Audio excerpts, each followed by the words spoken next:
ಮಾದಪ್ಪನ ಭಕ್ತನನ್ನ ಕೊಂದಿದ್ದ ನರಭಕ್ಷಕ ಚಿರತೆ ಇದೀಗ ಸರಿಯಾಗಿದೆ. ಮಹದೇಶ್ವರ ಬೆಟ್ಟದ ರಂಗಸ್ವಾಮಿ ಒಡ್ಡು ಬಳಿ ಇದೀಗ ಚಿರತೆ ಸರಿಯಾಗಿರೋದು. ಡ್ರೋನ್ ಅರವಳಿಕೆ ತಜ್ಞರ ಸಹಯೋಗದಲ್ಲಿ ಚಿರತೆಯನ್ನ ಸೆರೆ ಹಿಡಿಯಲಾಗಿದೆ.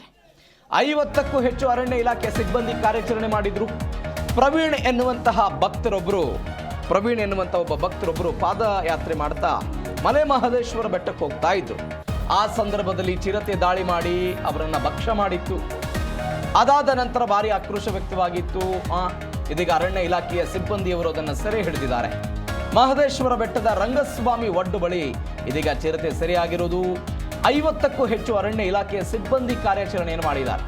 ಚಿರತೆ ಸೆರೆಯಿಂದ ಇದೀಗ ನಿಟ್ಟುಸಿರು ಬಿಟ್ಟಿದ್ದಾರೆ ಮಾದಪ್ಪನ ಭಕ್ತರು.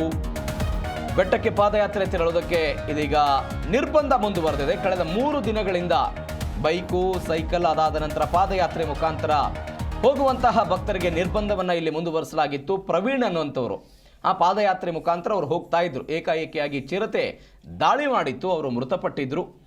ಇದೀಗ ಆ ಚಿರತೆಯನ್ನು ಸೆರೆ ಹಿಡಿಯುವಲ್ಲಿ ಅರಣ್ಯ ಅಧಿಕಾರಿಗಳು ಯಶಸ್ವಿಯಾಗಿದ್ದಾರೆ.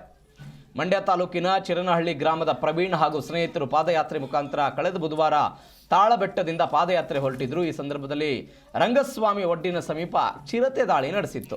ಅದನ್ನು ಅರಣ್ಯಕ್ಕೆ ಎಳೆದೊಯ್ದು ರಕ್ತ ಹೀರಿ ಕೊಂದುಬಿಟ್ಟಿತ್ತು. ವಿಪರ್ಯಾಸ ನೋಡಿ, ಚಿರತೆ ಹೀಗೆ ಸೆರೆ ಹಿಡಿದು ಆತನನ್ನು ಕೊಂದ ನಂತರ ಮೊಬೈಲ್ ರಿಂಗ್ ಆಗ್ತಾ ಇತ್ತಂತೆ. ಸ್ನೇಹಿತರು ಫೋನ್ ಮಾಡಿಬಿಟ್ಟಿದ್ರು ಅದೇ ಸಂದರ್ಭದಲ್ಲಿ.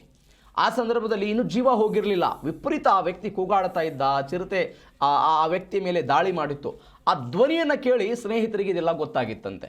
ಈ ಪ್ರಕರಣ ಆಗಿತ್ತು. ಅದಾದ ನಂತರ ಚಿರತೆಯನ್ನು ಸೆರೆ ಹಿಡಿಬೇಕು ಅಂತ ಆಕ್ರೋಶಗಳು ಕೇಳಿ ಬಂದಿತ್ತು. ಇದೀಗ 2 ನಾಯಿಗಳನ್ನು ಕಟ್ಟಿ ಅದಾದ ನಂತರ ಕಾರ್ಯಾಚರಣೆಯನ್ನು ಮಾಡಿ ಕ್ಯೂಬಿಂಗ್ ಡ್ರೋನ್ ತಂಡ ಎಲ್ಲವೂ ಆದ ನಂತರ ಚಿರತೆ ಸೆರೆಯಾಗಿದೆ.